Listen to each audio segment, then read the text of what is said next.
USMLE-style question. A 29-year-old man is brought to the emergency department after experiencing severe heat exhaustion during a long-distance run on a hot summer day. He is confused, sweating profusely, and appears weak. On physical examination, his temperature is measured at 40.3 degrees Celsius, and he is tachycardic with a blood pressure of 90/60 millimeters per grams. Laboratory results show elevated creatine kinase, CK, hyperkalemia, and acute kidney injury, with elevated creatinine and blood urea nitrogen, BN. The patient is also found to have respiratory distress and disseminated intravascular coagulation, DIC. Which of the following is the most likely diagnosis? A. Heat stroke. B. Malignant hyperthermia. C. Neuroleptic malignant syndrome. D. Serotonin syndrome. E. Acute compartment syndrome. Answer and explanation. Correct answer, A. Heat stroke.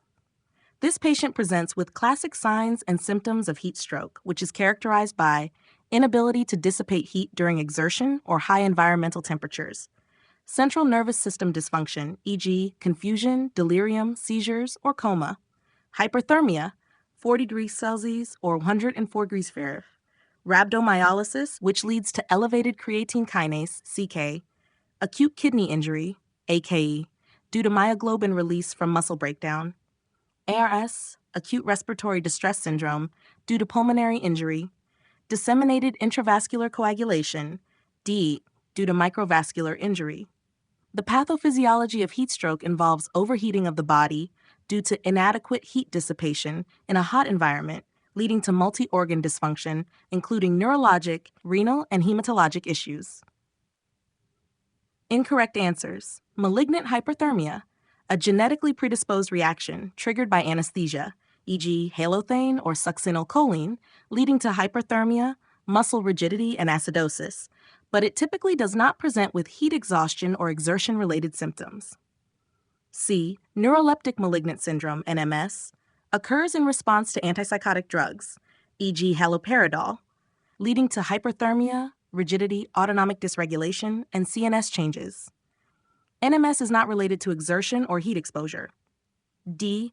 Serotonin syndrome, caused by excessive serotonergic activity, e.g. SSRIs, MAOIs, illicit drugs, leading to hyperthermia, agitation, hyperreflexia, and autonomic instability, but it is typically not associated with rhabdomyolysis or kidney injury. E. Acute compartment syndrome, caused by increased pressure within a muscle compartment, e.g. after trauma, leading to muscle ischemia and rhabdomyolysis, but it typically does not present with hyperthermia or CNS dysfunction. Key learning points.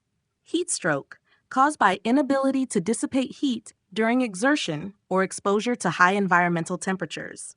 Symptoms: hyperthermia, 40 degrees Celsius, CNS dysfunction, confusion, delirium, seizures, or coma, rhabdomyolysis, acute kidney injury, AKS and DC.